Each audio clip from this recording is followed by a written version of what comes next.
Hey, everybody, it's the Plant-Based Business Hour. I'm Elysabeth Alfano. Great to have you with me today. So I've been annoyed with lots of the coverage about plant-based repeat purchases aren't up and plant-based sales are down.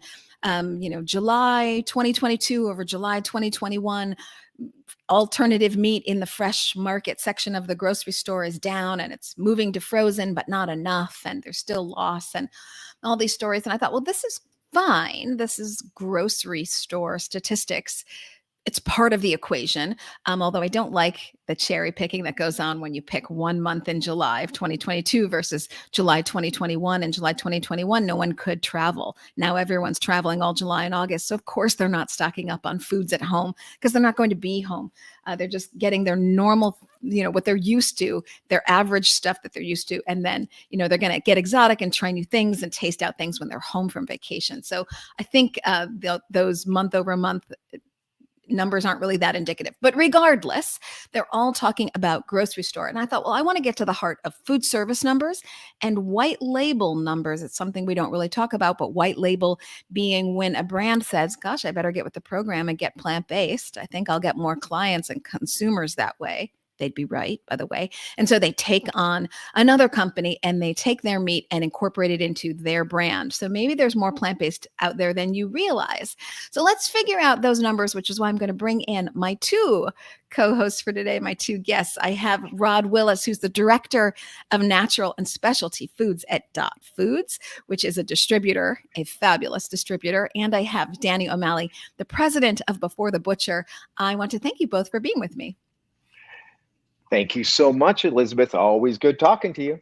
Yes. Yeah, thanks for having us. So happy to have you, Rod. You and I sat down at Plant-Based World Expo and you were sharing information with me. And I was like, okay, this conversation has to stop. Let's just have it on the Plant-Based Business Hour. So I'm really happy to dive in to that. And I will start with you in just a second. But first, I'll say to my listeners, I think this is the third time that Danny O'Malley has been on my show in some way or another. So always happy to have you back, Danny. But Rod, let's dive in with you. So you and I were at Plant-Based World. We sat down together. And I said, gosh, what do you think of the plant-based market? We're seeing so much negative messaging. And you said, not where I live. So you tell me what you see in your daily world for plant-based foods. Yeah, well, I appreciate the question, Elizabeth, and thank you for having me today. I would tell you that, the story that you led off with really is a familiar tune when it comes to, headlines and things like that. But at Dot Foods, we really sell plant-based products across all the different channels. So we're going into food service. We might go into convenience. We're going to look at vending. Obviously, we do some business in grocery as well. And in some of these categories or these channels, I guess, the data is not really readily available for people to just pick this up and to make any sort of conclusions about it. And so when we look at our different categories of plant-based, at least half of the volume that we have goes outside of the grocery channel where you would see, Nielsen or Mintel or SPINS type data. And so I think our data, to be selfish about it, I think our data is more representative of what's going on out there. Well, great. Let's tell us what your data says. What is going on out there? Yeah. Well, what I would tell you is that month over month throughout 2022, the business is still growing. Now you can look at certain channels that might ebb and flow, but when you look at the total pie, if you will, of what's going on in plant-based, and really the two main categories that drive our business are alt-based meat and alt-based dairy. Mm-hmm. And so these are the two largest categories. And incidentally, they're also the two fastest growing on a percentage basis, which is really unique because usually your largest categories aren't always going to be your percentage leaders as well, because it's a bigger base in which to grow from versus smaller brands or smaller categories. So we feel really good about where we're at. I've been a little bit bewildered when I watch the news or read a headline because it's just not the story that we're seeing. When we look across the country, we can see what's going on in any part of the country from a region perspective. We can look at what's going on in channels in those regions. There's just really no foundation for a major decline the way we see it. And again, the two big categories of alt-based meat and alt-based dairy are really leading the way for us. We've got some other categories as well, but these seem to be the two that are driving things. But all the categories that we have are growing year over year. And I know it's kind of funny sometimes when you get to year over year comparisons with what's happened in the last few years, but we feel like things are pretty normalized now. Most restaurants have a wait that I've been in. Schools are back in session this fall for most kids. So I do believe that, we're still early in the game here. And to declare the category dead or dying or struggling, to me, just would not be representative of the data that we're seeing. It's so frustrating because I think of the consumer and I want them to have real knowledge, not clickbait knowledge that is really there for other purposes, but actually to really understand what's going on. So I'm happy to bring you here. And I do want to hear from Danny in just a minute about why he thinks these are all up in so many categories and what we're seeing in his world at Before the Butcher. But let me dive a little bit further into what you're saying, because I want to make sure everybody understands it here. So when you say that you're seeing growth, I want to make sure we're talking, it's growth of sales. It's not growth of how many plant-based brands are coming to you and asking, will you distribute me? It's growth of sales. Yes. It would be a combination of both. Although I would tell you that we've got most of the major players in alt-based meat and alt-based dairy right now. So we're not really adding any big players that would come in and skew the numbers. So it's really year over year, just about every brand we have, we've got at least year over year data. Some of them we can go back 2, 3, or 4 years. But to your point, we don't have a big entrant coming in skewing the data. It's all genuine growth of the same companies, same time frame.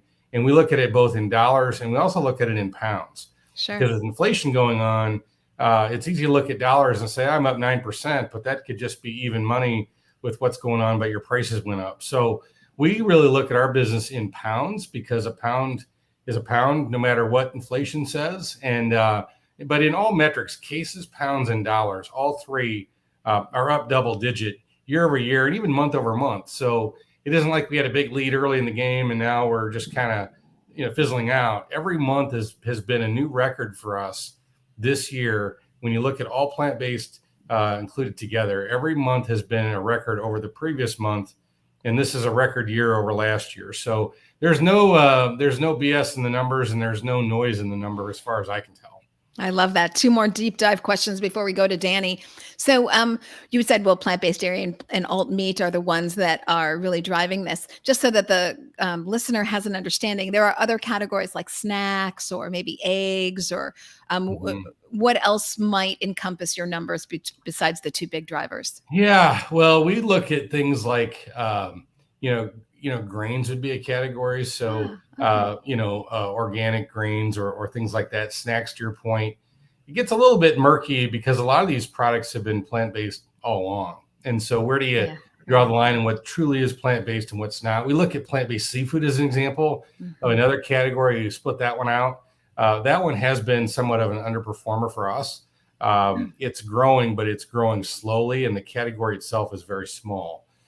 So I spoke to this at the Plant-Based World Expo, that seafood, I believe, has some work to do to really become a major player in the space. I think that the products need to get better. And I also think that the definition of what problem we're trying to solve needs to be enhanced. It's pretty easy to understand why somebody wouldn't want carbon footprint of cattle or pork or something like that. But when it gets to seafood, it's a little bit murkier. There's a lot of pescatarians, but they don't eat red meat. So they're okay with eating a regular shrimp versus a plant-based one. So to me, seafood is an area where the category by definition is going to be smaller. We're not really seeing any major shifts higher in consumer behavior in the plant-based seafood space. So it's either the space isn't really exciting enough for consumers yet, or the right entrant hasn't gotten involved, or the entrants in it haven't really been able to crack the code. I haven't figured out which one that is yet, but I'm hopeful that we'll have more entrants there. We'd be excited to carry them. I'd be excited to sell them. But at this point, that category is a little bit of a laggard. Okay, that's interesting to see. I think part of it is education. People maybe don't realize the environmental impacts of commercial fish farming and all of the concentrated waste that comes down, or all the antibiotics that goes into them having Yeah. commercial fish and then that goes into the ocean, et cetera.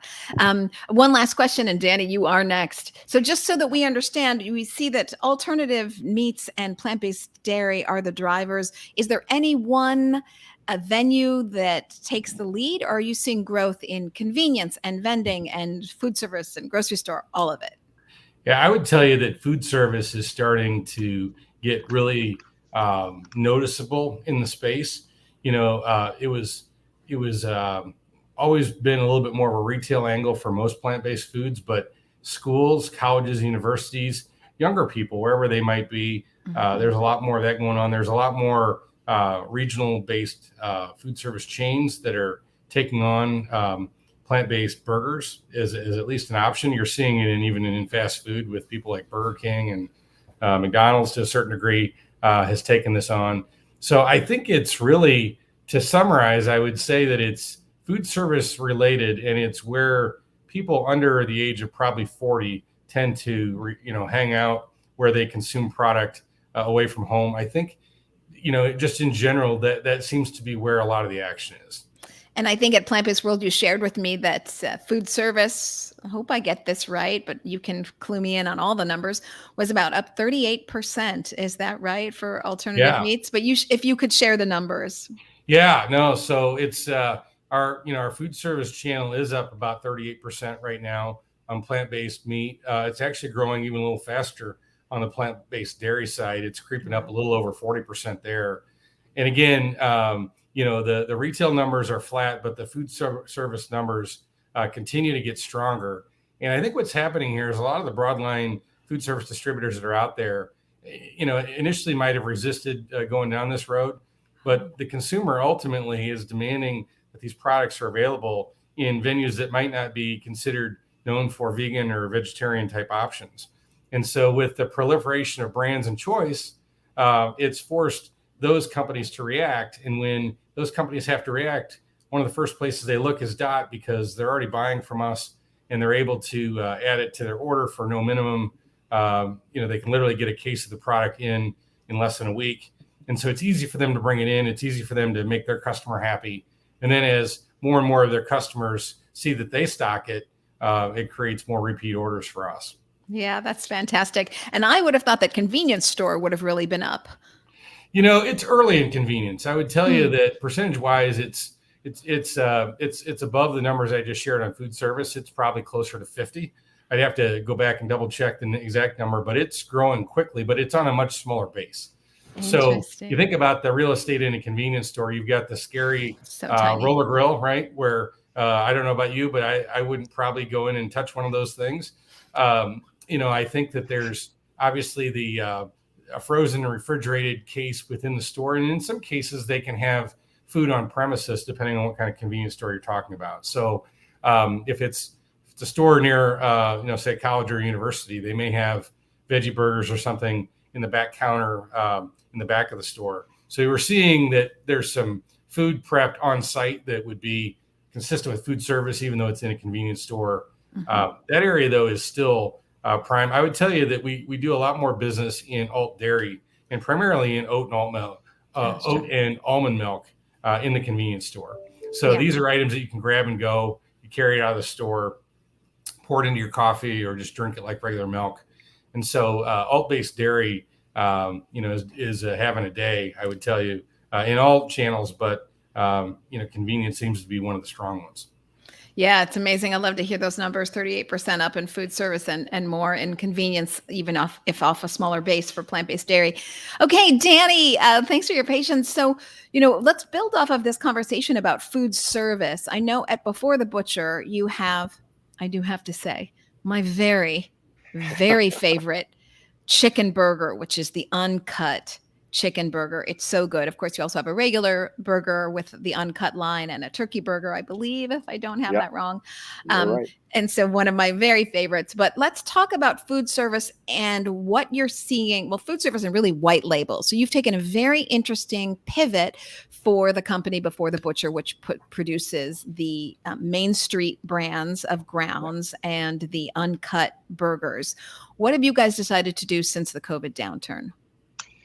Well, a lot happened with COVID, and we felt the pinch. We were about 80% food service at the time, and it dropped off overnight.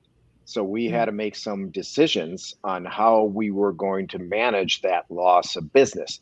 And the best way to do it was to look at our business model and try to figure out what we needed to do. Interesting enough, on the retail side, everybody thought it exploded at that time for plant-based meats and plant-based alternatives. It really didn't, because it For was you guys. still, well, for us. But remember, a lot of those shelves were empty.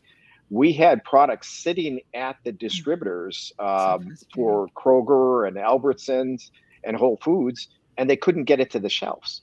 Yeah. So it was disappointing during that time. You'll remember all those empty shelves, Yeah. and maybe they show a little section of just plant-based meats sitting there. Yeah.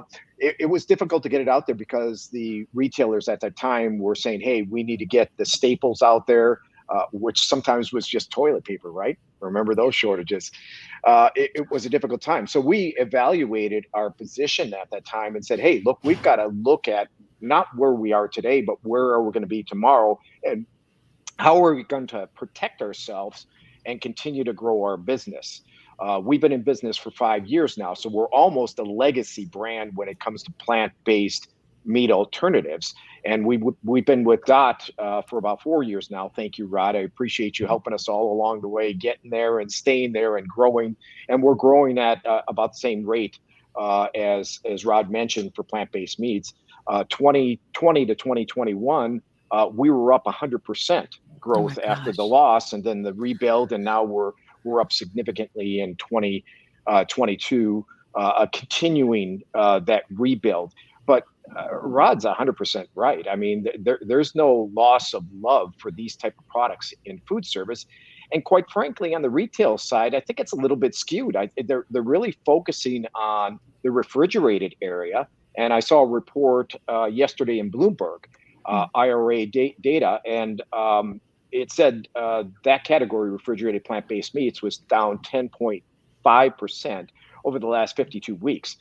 Okay, yes, quite frankly, some of these retailers, especially conventional, are still trying to figure out where to put these products because Mhm. they need to find the consumer, and the consumer needs to find them, right? And a lot of it has begun to shift. It's shifting to what we call the vegan and vegetarian area in the stores, and the frozen area. Yes, right. And Yeah. the frozen area, to me, is exploding. And boy, we have captured that in a very big way. We are so excited about the growth that we have in food service and the growth we have in what I call ingredient based or industrial business, where we sell our products as an ingredient for other further producers who are making pizzas, burritos, bowls, you name it. Anything that is animal based in the frozen foods department is being made in a plant-based version, and we're all over that, and it has exploded for us this year. We're so excited about it. Yeah. So let me sort of reiterate what you're saying here. So I've been to Costco and I've seen Danny's product. So it's Yeah. would I call it before the butcher, or would it be the Main Street line or the uncut line? What? So it's before the butcher products. Okay. That's the way we sell it to other manufacturers who are using our products as ingredients. So, if somebody's going to make a regular pizza, they're not going to go out there and have their own cattle ranch and slaughter it. And, it's the same thing on the plant-based side. They don't Yeah. want to make our products. There are some challenges in making. They want to buy our products. So they buy Yeah. our products as an ingredient and they put it on their pizza or wherever else. So yes, you've seen us in Costco. Honestly, people don't realize we are in Trader Joe's, we're in Costco, we're in Kroger, we're in Albertsons, we're Target, all of them, because you may not see our name, but we're all over the place because we're working with other providers who are making finished products that are easy to cook and are friendly to the consumer, meaning that's their comfort zone, right? Comfort food. Yes. Yeah. That Convenience is important. Comfort is as important or more important when it comes to the consumer. particularly during these times, remains Yeah. so stressful even after COVID. And people also need convenience, as you say, it has to be fast and it has to be what they know. And so when you're buying, Chinese food at Costco and you get this big bowl and you realize it's plant-based, well, it's probably before the butcher or any kind of soups or any of these things. So it's been really Yeah. exciting. And I'll say very crafty and smart of you to switch your business. What made you make the switch? I mean, you've made it and it's successful, but that's understanding the situation after the fact. Yeah. In the moment, you knew that you needed to change your business model. What made you say, this is the business we're going to go and get? I made a promise to our investors 2.5 years ago when they acquired the company. And I said to them, I am going to do everything I can to make this a profitable company. That's what they wanted. That's what they were expecting. And that's what I want to give them. And the way to do that is to evaluate your business and understand where the money is going and controlling that. It's not as important to me to have a brand that everybody recognizes. What's important to me is that I have a brand and a company that is profitable and we stay in business. We've been in business now for more than 5 years. We're not a brand that's going away. We're going to be around. Most food brands or food manufacturers, I think it's 90% go out of business in the first year. It's very, very high. And we're here for the long haul and we are profitable. I don't know how many other meat alternate companies out there today could say that. That was in important 5 years. Yeah. Yeah. It's a In very 5 short years, time frame. I was profitable within 2 months after we were acquired. And now, of course, everything changed after COVID. And we had to rebuild and reorganize and get to the point where we could get back to profitability. And we've done that this year. I'm really excited about that. Yeah. But knowing what it takes to get there, this is not an easy industry to make money in. Everybody wants a piece of the pie in a big way, and retail is really tough. Not that food service is easy, but food service, quite frankly, can drive a lot of volume. And it can also be much more profitable, that's my opinion, than retail. And retail just chips away at you over and over and over again. And so that was our focus. And so the nice thing about this industrial business is ingredient based or white label or whatever you want to call that section of that business is I don't worry about PR. I don't worry about marketing. I don't worry about advertising. None of that I have to worry about. I give my customers the best price I can give them within profit margin for our company, and I walk away clean knowing I know exactly what I'm making on that business. It's hard to say that in retail. You can't say it in retail because they beat you up.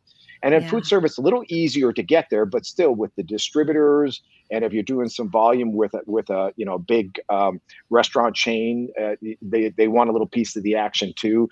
And Dot Foods, you want to stay friendly there and market and work with them, and that's all important. But all of that costs money, and you have to control it. Yeah. And it's a lot easier controlling that business when they come to me and say, hey, look, I want a truckload. What can you give me a price? And here's the price. I'm making money. I know that. And that's a lot better than selling 5 cases or 50 pounds, right? Yeah. So just to help people out, when you say, hey, I want a truckload, you really mean, I want a truckload of Before the Butcher. So that doesn't mean that I want pallets with each product individually packaged with its branding. I mean, all the packaging costs money, all the branding, all the PR, all the marketing. You're actually saying, okay, here is in a huge, how does it come? Like not a bag, but how sometimes you have totes. It's hard to make these products and put them in a tote. That's usually more for dry products or a liquid product. For us, we just pack it in a bigger bag. Basically, instead of doing a 2.5 pound bag, we'll have an 8 or a 10 pound bag, and we put more in the case. So it's a larger case. We reduce our imprint, and we reduce our costs and we reduce the costs to the customer as well. And so it's a win-win for everybody. Yeah. And then wonderful. they take our products and they make whatever they need to make or want to make, and then they put it in all the retailers across the country, and we all are smiling. Right? Yeah, and we're all happier, right? Because animals are getting out of the supply chain. So I want to throw it back to Rod, and Rod has an interesting history, folks. So we're going to get into that. But before we get into that, I'm wondering, Rod, because you have this point of connection with grocery stores and convenience stores, and Mhm. Are they giving you any explanation for why the numbers are up? Are they just testing it out? Do they have proven proof, if I could say that, Yeah. that the customers want it? Or what's the feedback you're hearing for why these numbers are up so much? And to remind everybody, it's almost 38% in alt meat this year for Mhm. food service. Yeah, I would tell you that anecdotally, you hear things, but really the way I look at it is SKU proliferation and what areas of the country are starting to make the biggest changes. And so I think what you'd see is that there are more items out there today than there were 3 or 4 years ago. The innovation has gotten really good. The product quality across the board is fantastic. And if you think about the old days, going back 10 or 20 years of what some of these products would have looked and tasted like, they really appealed to a true vegan or a vegetarian. And I think that most brands would tell you they're trying to go after the flexitarian because the market is just so much bigger. So they want a meat eater that wants to eat a non-meat meal. And let's just start there. And if you can start with a meat eater that will change their habits, maybe even a day a week.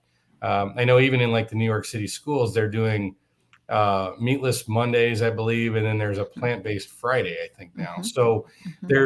there's a lot of this type of stuff going on where there's still traditional items that are available, but there's a lot more people that want to try it, especially when the product quality has gotten so much more similar. I don't want to say better, but just more similar to what people are used to eating. And it kind of touches on what Danny just said on his pizza example. If you just change an ingredient, but it's still a pizza, it's more likely that your risk is low enough to try it. The other thing I would tell you is that your risk in food service is lower as a consumer than it is in retail. And let me explain that. So if you're walking through a grocery store and you see a retail packaged item, plant-based, it might be $10, $12, $15, depending on what it is. And in a lot of cases, that same consumer can walk down the street and walk into a restaurant, or maybe it's at a cafeteria or at the airport, and they can try a plant-based item for less money, and it's already prepared for them. And so sometimes people have anxiety about how will I prepare it? Is it different than what I do on a regular item? Can I grill it? So on and so forth. And so I think that it's preparation. Same time, it's lower risk to just try it on a menu once versus trying to go to the grocery store and buy a whole 3-week supply of something, if that makes sense. It does make sense. And so part of your numbers that are so good might also mean that this is why it's tougher for plant-based brands. So when you look at plant-based as a category being up 38%, and you're saying there's many more options now, how do you think it's going to shake out for those brands? Do you think we'll see consolidation, or just the market can absorb them and that the majority will stick around? Or, how do you see that? I know Danny just said about 90%, give or take, of new food companies fail. So what do you think is going to happen to the category? Well, I think it's a really good question. I would tell you that for companies like Danny's that innovate and find their niche, that they're going to be successful, and there will continue to be investment dollars, continue to be companies that come out that create something new that people will be interested in. I think the concern I would have is the Me Too's that are coming in that are trying to go up against some pretty big heavyweights in the space. And I think we all know who those guys are. If you're going to go head to head with one of the big guys, you better have a pretty good product or a pretty good price or both. I think when you look at ingredient business, kind of as a component of another item, we see the same thing Danny sees. So we sell products to food manufacturers as well as to distributors. And so we get lots of requests for meat-based alternatives for people that are making pastas, pizzas, sandwiches, those kinds of things. We work with sandwich makers that deliver fresh sandwiches to, say, like a Starbucks type operation. We're selling the components that they would assemble to then go into those kind of locations. So I know it's a long-winded answer for you, but I think that there will still be winners. Those winners haven't all been announced yet. But in any one big category like burgers, there may only be 2 or 3 that are really dominant 5 years from now, but there's going to be a whole lot of other categories that people can play in that will unlock potential that's not currently out there. Danny, do you have anything to add to that? I mean, obviously you and Rod see eye to eye on, gosh, if you just add a plant-based item to a pizza, you still get a great pizza, but your risk is lower. You can attract more people, the meat eater and the non-meat eater. Do you have anything to add as to why you think you're doing so well? Well, because of Dot Foods. That's okay. All right, oh, Danny, you are good. Is that good? No, I'm going to give you a very quick example here, and you'll love this because it really correlates to the conversation we're having right now. We had a customer that we started doing business with about a year and a half ago, and they bought their products through a distributor who bought and purchased their products through Dot Foods. We were doing 20s, 10s, hundreds of cases, not a significant amount that we could actually ship directly to them. And it was efficient. It was smart sense for us to work with Dot Foods, and they did a fantastic job of making sure that we had our product stocked with them so the distributor could distribute it to this customer on the East Coast. Now we're on the West Coast, so it's very expensive to freight that product all the way out. That customer today, we now deliver directly to more than a truckload a month. A month. I mean, so we went from maybe hundreds of cases a month, somewhere in that range, to 40,000 pounds plus a month. And this is why relationships are so important with redistributors like Dot Foods, because they helped us get there. We couldn't have done that before. I don't know how we could have distributed this product ourselves to the East Coast, in any certain circumstances to help build this business at a reasonable price. Mm-hmm. And they helped us do that. And Dot actually encourages companies to evaluate the business as the business gets bigger and realizes that at some point in time, they're going to lose that business if it gets that big. And I think a truckload is a fair movement, wouldn't you say? Yeah, I would. And I think that it gets back to abundance of choice, right? So if somebody can go into our system and see that they can order a case of anything they want, whether it's plant-based or not, they already get a Dot truck delivered to them every week, and they can literally order one case to satisfy a particular customer. Then they can turn around and do it all again the next week. It takes a lot of the barriers out for both the people that use the product as well as people that make it. And we're kind of somewhere in the middle there. And we like being in the middle because we think we're the connecting point between a West Coast supplier and an East Coast customer. And that's really a great story. And again, we have customers that outgrow us on certain categories, but then for every one of those, there might be 10 new customers that discover the product tomorrow that start ordering it from Dot, and then the process repeats itself over and over again. So I think that, especially in this category where people aren't always, I would tell you a few things. Not all plant-based items, like every other category, are not created equal, right? And so there's good and bad in every category. You could talk about chocolate chip cookies. I mean, there's a good chocolate chip cookie and a bad one out there. So you can really talk about any category like that. And I think because a lot of these products are so new and they haven't been around, except for the last few years, there's a lot of new brands that nobody's ever heard of yet. Because again, there's not the familiarity or maybe even the trust of a brand. The barrier to entry becomes a very real thing. So if you were a brand like what Danny's got going on, and you require a 2 pallet minimum or something along those lines, that's a lot of product to take on, not knowing whether your customer is really going to continue to order it or not. Mm-hmm. And so one of the things that we like to do is say we want to be involved early in the game with a lot of these brands to help them in their journey to the scale that they want to get to. And we make the trial and access, the speed to get it around in less than a week and a 1 case minimum without incurring an overnight FedEx charge, which would be the other way to do it. We really feel like we're an important part of that supply chain because of the fact it is new product. People aren't as familiar with it. They need to try it. They need to experience it. And we think that we're one of the better ways out there to get that done. It's definitely important to have partners. Really, you can't do it alone. So I see the benefit of having a great partner like Before the Butcher has in Dot Foods. I'll also say it's really important to understand your customer. So I'll take this opportunity to say that a recent Wall Street Journal opinion piece was beyond stupid. And I really use that word, choosing that word in particular, because I was surprised and disappointed to see it in the Wall Street Journal. It wasn't really an opinion piece, which usually if you see something like that in the New York Times or the Wall Street Journal, you'll have backup data or backup information. I think we all know what I'm talking about, but I'll explain a little bit more in a second if you don't know this article. But this opinion in the Wall Street Journal didn't have any information except what ended up being almost a political rant, using plant-based foods as a little bit of a political football. And the person who wrote it is a political consultant, talking about plant-based not being able to grow because there aren't a lot of vegans and there will never be a lot of vegans. And the reason I say that article was just downright stupid and unfortunate for the Wall Street Journal to invest itself in it is because, as we all know, no one is going after vegans. The real market is flexitarians. That's why everything's trying to taste like meat, or does taste like meat, or will soon be better than meat, because they're going after the meat eater. And Wall Street Journal, the meat eater is a very large section of the market. So I did feel the need to personally get that said. Okay, before we switch to some last minute questions about predictions and where we think things are going in the short term and the long term, I do want to get a sense for Rod's history. So Rod, you're now working in the plant-based sector.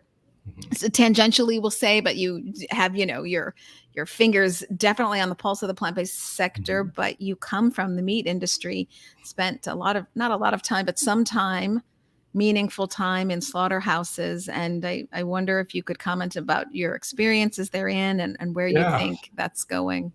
Well, appreciate the question. My career actually started with Hormel Foods right out of college. I spent about 4 years there. Prior to DOT. I've been at DOT for 25 years. We started the natural business, which includes plant-based, back in 2015. But from 2008 to 2015, I actually started and ran our meat and seafood business here at DOT Foods. And so I had a chance to really look at that industry, both on the meat and the seafood side, from really the source of supply all the way through the processing and the supply chain and the slaughterhouses that you mentioned, all of that, to the finished product out the door, and then how that product moves around the country.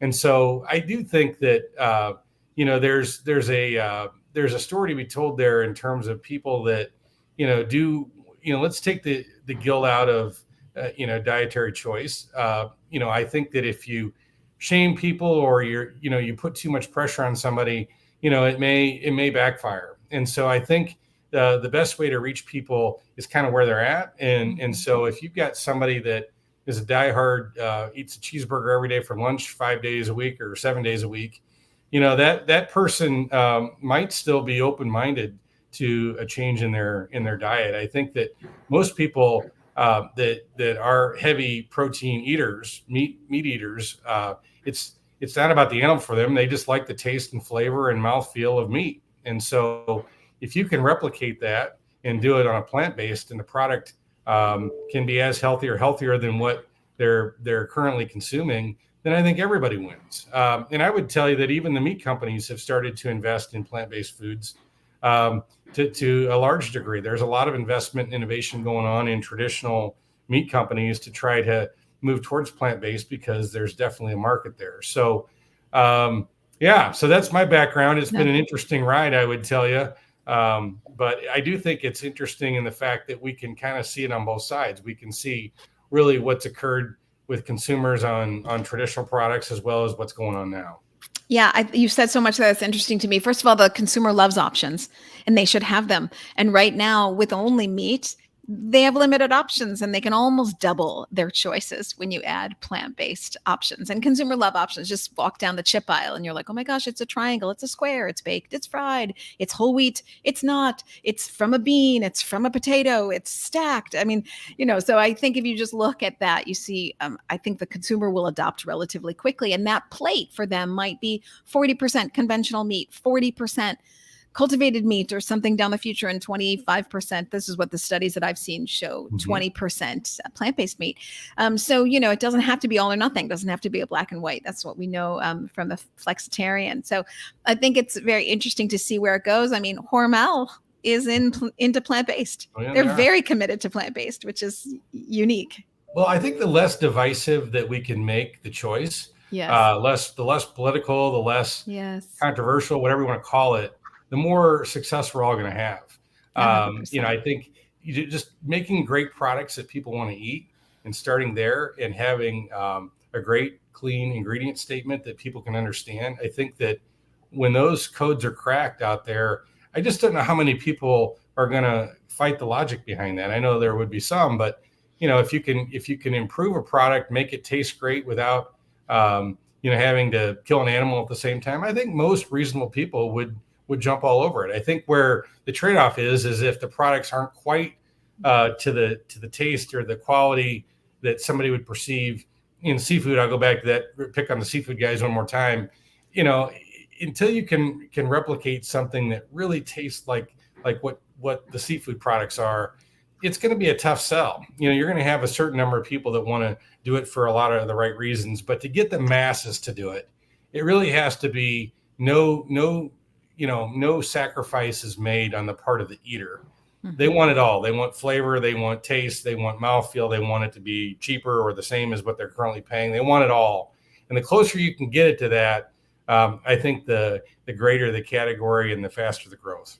I would say that they want it all, and so does the producer. So the producer can make more money by switching over to a more efficient system, which would be plant-based foods, because animal agriculture is pretty inefficient when you think of cutting down all the trees, growing the crops, watering the crops with our precious water, and then you feed this food with fiber and protein to people. No, you give it to animals, and then you need more time, land, water, deforestation, et cetera. So in this unique instance, both the consumer and industry want the same thing. They want it for different reasons, maybe, but industry wants a better bottom line, and they can see that with plant-based foods, and that's why they're not going to stop. They're also innovating. It's not just the plant-based folks that are innovating.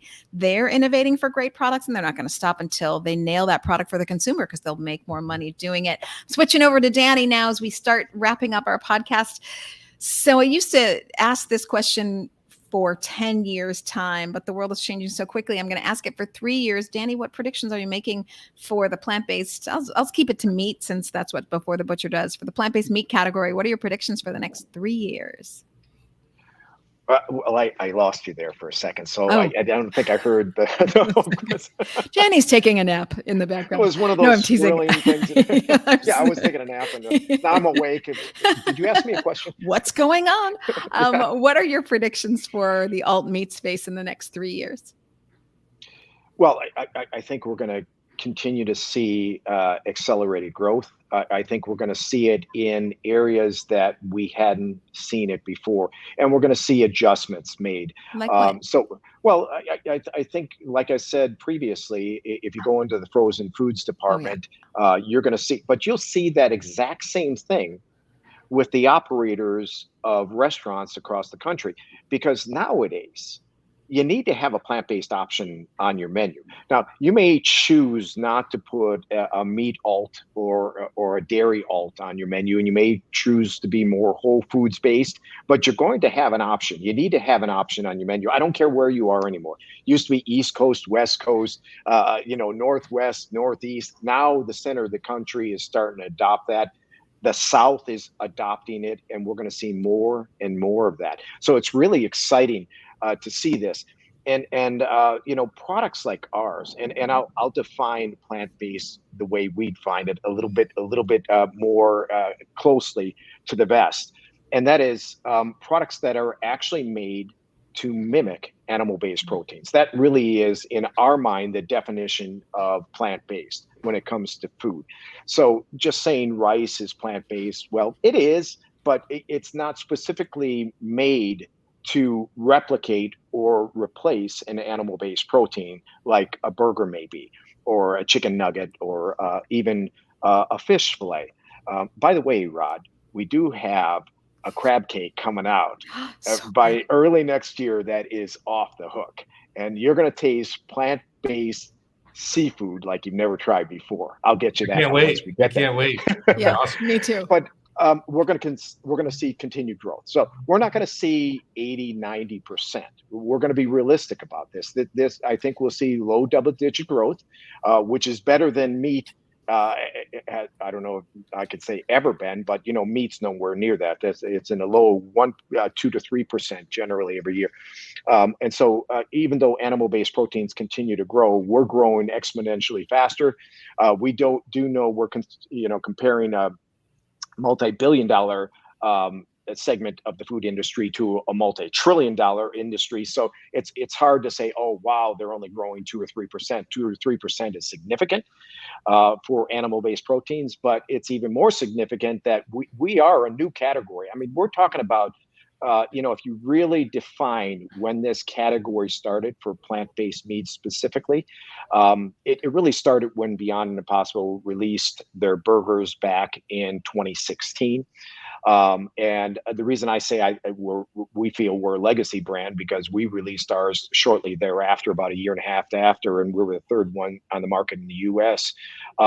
This will continue to grow. There is some saturation, as we know, in burgers and also in chicken, but there's a lot of room for further processed products like pizzas and burritos and anything else you would see in the frozen foods department.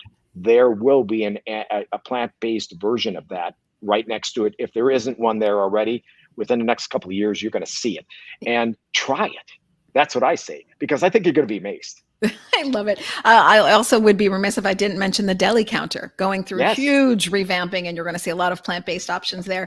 Riffing quickly off of two things that Danny said, every restaurant needs to have a plant-based option. I would argue that every restaurant in the next 3 years is going to have a plant-based option in the way that you say it, replacing meat, and just a healthy vegetable-based. Just going for the whole food plant-based. What is a chef if they can't really show their chops with vegetables? So I think chefs are going to come out of the closet with their vegetable skills. I think you're also going to see mandatorily that plant-based option. I also would like to say that the CEO of Maple Leaf Foods, which is a meat company, has said that he sees long-term growth for the alternative meat category to be between 10 to 15%. So Danny's double-digit prediction there is not off the reservation, if you will. And then a tried and true viewer, Tom Vincel, says that he wants to make sure that the before the butcher crab cakes get to Chicago. So I hope you better take note, Danny. I'm switching it over back to Rod. Rod, the next 3 years, what are your predictions? Yeah, I think one of the things that we're starting to see now is plant-based desserts. So when you look at like a gelato or a soft serve ice cream, replacing the dairy in ice cream and making it taste pretty close to the real thing. Who doesn't love a bowl of ice cream, or if you can get the plant-based version? And I would tell you that I think I've tried several of these, whether it's been at our show or other industry trade shows, and the quality is outstanding. And I think that those products are really here to stay. And the word is just getting around on those. And so I think you're going to see, kind of what was traditionally alt-based beverage and meat get into things like dessert. You can take the same, plant-based milk and turning it into cheese or turning it into an ice cream. And the yummier that it gets, the more you're going to sell. So I think there's going to be a lot more categories like that really come out of this thing. And so to me, it's kind of the road everybody's going down on the traditional items, but people that come out with something creative and out of the box that really, appeals to a mass group of people is exciting. And I think that's going to only proliferate and, make plant-based a safer, more reliable choice for the consumer that doesn't want to waste their money on something that if they're not sure it's good enough. So the more success stories that are out there will lift all the boats, I think. I was just going to say that the more right now, the argument, if you will, is really about meat, but the more you see plant-based options everywhere. So that ice cream or that milk or that yogurt, the more that deli slice when you're out at deli, I think Subway is going to start having some plant-based deli options. So the more it just reinforces in your psyche, like, hey, this is not a big deal. It's not like this political football that I'm still so upset about, that article. This is just like part of my optionality, and everybody wants optionality. Oatly has a great ice cream that I love, just to say one thing. But there's lots of fantastic options out there. Okay, as we wrap up, this question is meant to be like, don't overthink it, just off the cuff. I'm starting with Danny. What do you wish you knew 5 years ago that you know now? Oh, wow.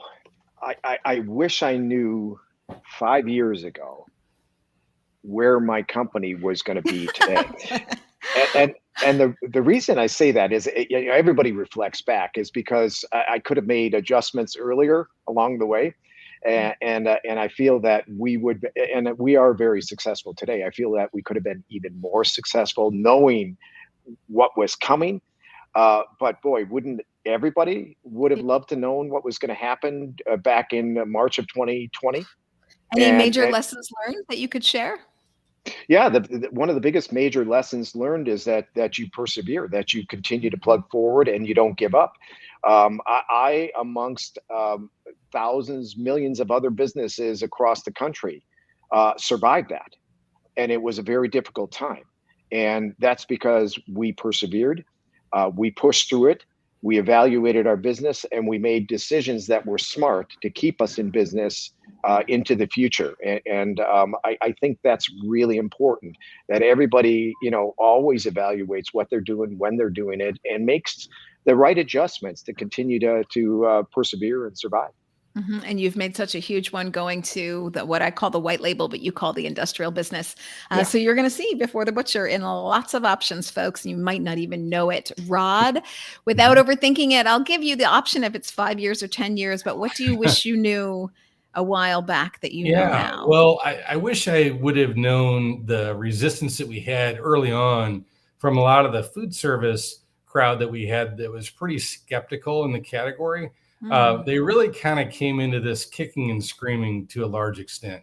Obviously when Impossible went to White Castle, and then they ended up at Burger King, I think that opened a lot of eyes, and it really kind of put a new flag in the ground, so to speak, to say these products are relevant for mainstream America. Your average person that wants to try a plant-based item.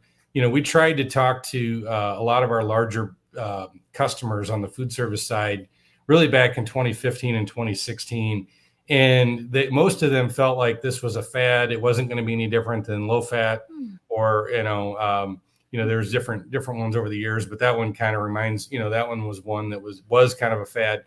And so, I just think if there was a way that we could have given them a stronger case to get on the bus earlier, they would have experienced even more success than that they're having than what they're even having now. It feels to me like there's still a lot of education that has to happen.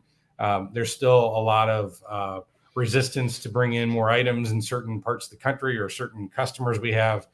And so really, how can we get them to embrace the category more and get them more excited about it? And so I think there's a lot more excitement out there today than there was a year ago, or definitely 5 years ago. Mm-hmm. And I would expect that to continue. I think that over the next 5 years, you're going to see almost a complete reversal of fortune, where people that were fighting it hard 5 years ago, 5 years from now, which will be 10 years from that time, they'll be singing a much different tune. And they already are to some degree. And as new items come to market, new categories, I think they're going to be a lot more open-minded to a new category tomorrow than they were yesterday. Yeah, it's so cool that you say that, because so much of food service is universities, and of course millennials and Gen Z really driving this category, because ultimately it's their planet. They can see where things are headed for them, and they don't like it. So, and then during COVID, we didn't have university cafeterias open. And so now, in a way, that makes, not that all food service is cafeterias at universities, but it makes sense to me that food service would be up so much, because university cafeterias have finally gotten not only online in terms of being back into school, but really serving their customers what their customers want. And that at least is some plant-based options. So I love that. Okay, Rod, and then Danny gets the last word. Now here, when I say this is like an off-the-cuff one-sentence answer, I mean it. So both of you, Rod, if you're having a bad day, is there a phrase that you tell yourself to get yourself back in the game? It's just one day. History would suggest that tomorrow is going to be brighter than yesterday. I love that. And you're running around like a crazy person, like always, because you have so much plant-based business to do. You skip lunch. What's your go-to snack? When I skip lunch, my go-to snack, I like I actually like either a Cliff Bar or a Kind Bar, depending on how healthy I want to eat. Cliff Bar if I'm working out or doing something like that. A Kind Bar if I'm sitting at my desk, and so I tend to grab a plant-based bar when I have the munchies at 3 p.m. That's awesome. Okay, Danny, you're getting the last word. You're having a bad day. What's the phrase tell yourself to get yourself back in the groove? Go back to bed. Oh, I love that. Sometimes I tell myself, even when it's a good day, just go back to bed. Wake up on the other side of the bed. How's that? Yeah. Okay. Yeah. So sort of sleep through it, and tomorrow will be better. Yeah. No, look, I don't know that I have bad days. I may have struggled through a difficult time period, which I get over pretty quickly. I would just say get over it and move on. That's what I usually say to myself. It's not that difficult. And, quite frankly, there's not that many things in life, especially when it comes to business, that is that important that should affect you in that way. So get over it and move on. I love it. And you are so super busy because you're so dedicated to Before the Butcher. You didn't have lunch. What's your go-to snack? Well, look, I'm actually on the same page as Rod. I love Kind Bars and a good green apple. A good green apple, yeah. Look, fiber is a great thing, and as vegans, we tend to get a lot of fiber, but I don't think you can have too much. You can't have too much fiber. That's awesome. A green apple, hard to go wrong with that. Well, I want to thank you, both of you, and you guys are two peas in a pod, so no wonder you're colleagues and friends. And the Dot Foods has been able to be helpful to Before the Butcher, and Before the Butcher is so admirational of that relationship with Dot Foods. So it's great to see you guys working together and changing the category for us. Again, I'll go back to that number, which is different than you're seeing in the newspapers, but it is 38% growth in food service for plant-based, up for alternative meat, but also alt dairy. So keep up the good work, both of you. Neither of you go away. Everybody else on Facebook, Twitter, YouTube, and LinkedIn, I will see you next Tuesday. And Danny and Rod, thank you for all you do. Bye, everybody. Thank you, Elizabeth.